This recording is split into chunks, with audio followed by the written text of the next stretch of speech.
Zulfi knowledge لین میں خوش آمدید طارق بن زیاد۔ یہ سن کر سب سرداروں نے یک زبان جواب دیا، جناب امیر، ہماری تلواریں نیاموں سے آزاد ہونے کے لیے مچل رہی ہیں، ہمیں حکم دیں تاکہ ہم ان کی دھاروں سے دشمنوں کے سینے چاک کریں، ان کے بازوں کو ان کے جسم سے الگ کریں، ان کی گردنیں ان کے تنوں سے جدا کر دکھائیں۔ ہم تو وہ طوفان ہیں جو سمندر کا بھی دل ہلا دیتے ہیں، ہم وہ جیالے ہیں جن کی ہیبت سے پہاڑ بھی رائی بن جاتے ہیں، ہم جب بگولوں کی طرح اٹھتے ہیں تو صحرا اور دریا ہم سے پناہ مانگتے ہیں۔ یہ سن کر موسیٰ بن نصیر بہت خوش ہوئے اور جواب دیا، شاباش، بے شک مومن کی یہی شان ہے، بس تو مارکہ حق و باطل کے لیے تیار ہو جاؤ۔ جابر، قلعے کی دائیں جانب تمہاری زیر کمان دستے پیش قدمی کریں، بائیں طرف سے قیس بن عامر یلغار کریں، اور بس سے میں فوج کی قیادت کرتا ہوں۔ ویڈیو پسند آئے تو ویڈیو کو لائک کریں، چینل کو سبسکرائب کرنا بالکل نہ بھولیں، اور بیل آئیکن کو ضرور کلک کیجئے تاکہ ہماری آنے والی ویڈیوز کی نوٹیفیکیشن آپ کو مل سکے۔ اور زوردار حملہ کرتا ہوں۔ عیسائی فوج بھی مکمل طور پر جنگ کے لیے تیار تھی، لہٰذا خون ریز جنگ شروع ہو گئی۔ عیسائی بھی بھاری اکثریت کے ساتھ قلعے سے باہر آ کر مسلمانوں سے نبرد آزما ہوئے۔ حق و باطل کی جنگ تھی، دونوں طرف اتنا جوش و خروش تھا کہ دونوں طرف کے سپاہی ایک دوسرے کی صفوں میں جا گھسے اور ایک دوسرے سے پیوست ہو کر رہ گئے۔ مسلسل 4 روز تک دونوں فوجوں میں زبردست جنگ ہوئی۔ میدان میں خون ہی خون دکھائی دینے لگا، جس میں کٹے ہوئے سر اور اعضائے انسانی تیرتے ہوئے نظر آ رہے تھے۔ جنگ میں بہادروں کے ہاتھوں تلواریں، نیزے اور گرز تک استعمال ہوئے۔ عیسائی فوج نے بڑی کوشش کی کہ وہ مسلمانوں کے اس لشکر کو پسپا کر دے۔ فصیل سے مجاہدینوں پر تیروں کی بارش ہوتی رہی، منجنیقوں سے خشت باری بھی کی گئی، یہاں تک کہ قلعے کی فصیل سے مسلمانوں پر آتشی گولے بھی پھینکے جانے لگے۔ دشمن کی تلواروں نیزوں نے اتنا نقصان نہیں پہنچایا تھا جتنا ان آتشی گولوں اور منجنیقوں کی خشت باری سے ہوا۔ اس خشت باری اور بموں کے جلنے سے مجاہدین کے گھوڑے بدک رہے تھے اور وہ میدان میں لڑنے کے بجائے خوف کھا رہے تھے، کیونکہ گھوڑے بدک کر مجاہدین ہی کو پھلانگتے اور زخمی کرتے ہوئے میدان سے بھاگے جا رہے تھے۔ عیسائی سرداروں نے اپنے گھوڑوں کو شراب پلا رکھی تھی اور وہ بد مست ہو کر مسلمانوں کے گھوڑوں کو کاٹتے اور 2 لتیوں سے مارتے تھے۔ یہ صورتحال تشویشناک تھی۔ موسیٰ بن نصیر نے فوج کے تیز ترار دستے کو حکم دیا کہ وہ اپنے تیروں کا رخ عیسائی گھوڑ سواروں کی طرف کر کے ان کے گھوڑوں پر تیر برسائیں۔ یہ دستہ جو کہ چوبٹوں کی آڑ لیے تھا اور فصیل پر موجود عیسائی تیر اندازوں کا جواب دے رہا تھا۔ جب انہوں نے سپہ سالار موسیٰ بن نصیر کا حکم سنا تو اسلامی تیر اندازوں نے ان کے حکم کی تعمیل کرتے ہوئے سرکش گھوڑوں کی آنکھیں تیروں سے اندھی کرنی شروع کر دی۔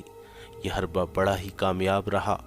اب بدمست گھوڑے اسلامی سواروں کے بجائے بوکھلا کر اپنی ہی فوج کو روندنے لگے۔ دوسری طرف فصیل سے مسلسل آتشی گولوں کی خشت باری سے تنگ آ کر اسلامی دستے کے سالار جابر نے اپنے لشکر کو مختلف حصوں میں تقسیم کر دیا اور مختلف مقامات سے فصیل پر حملہ کرنے کا حکم دیا۔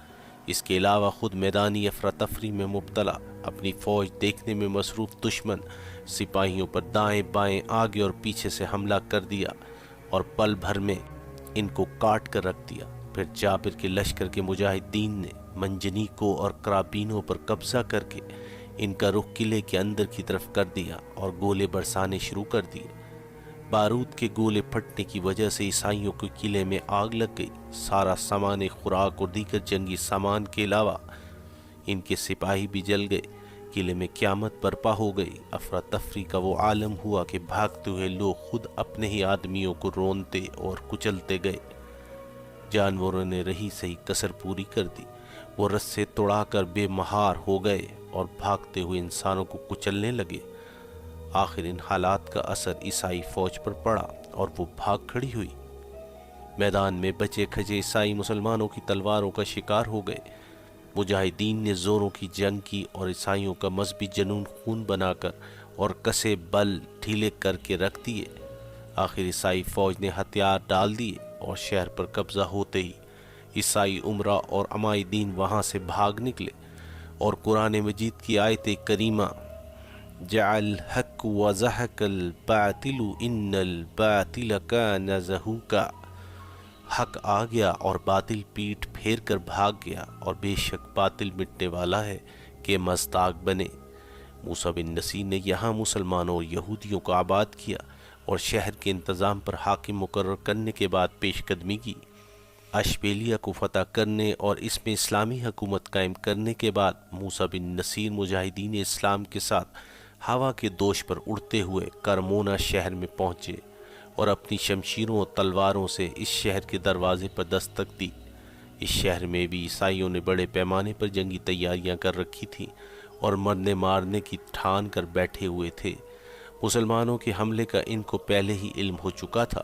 انہوں نے مسلمانوں کو اپنی طرف آتے دیکھ کر شہر کا دروازہ بند کر لیا اور مضبوط قلعے میں محفوظ ہو کر بیٹھ گئے۔ اس قلعے میں خوراک کا ذخیرہ کافی تعداد میں موجود تھا اور پانی کی بھی کوئی قلت نہ تھی۔ موسیٰ بن نصیر نے یہ حالات دیکھ کر اپنے مخبروں کو بھیجا۔ انہوں نے آپ کو خبر دی کہ یہ عیسائی قلعے میں رہ کر کئی ماہ گزار سکتے ہیں کیونکہ یہاں خوراک کا بڑا وافر انتظام ہے۔ موسیٰ بن نصیر نے بڑے شش و پنج میں پڑ گئے۔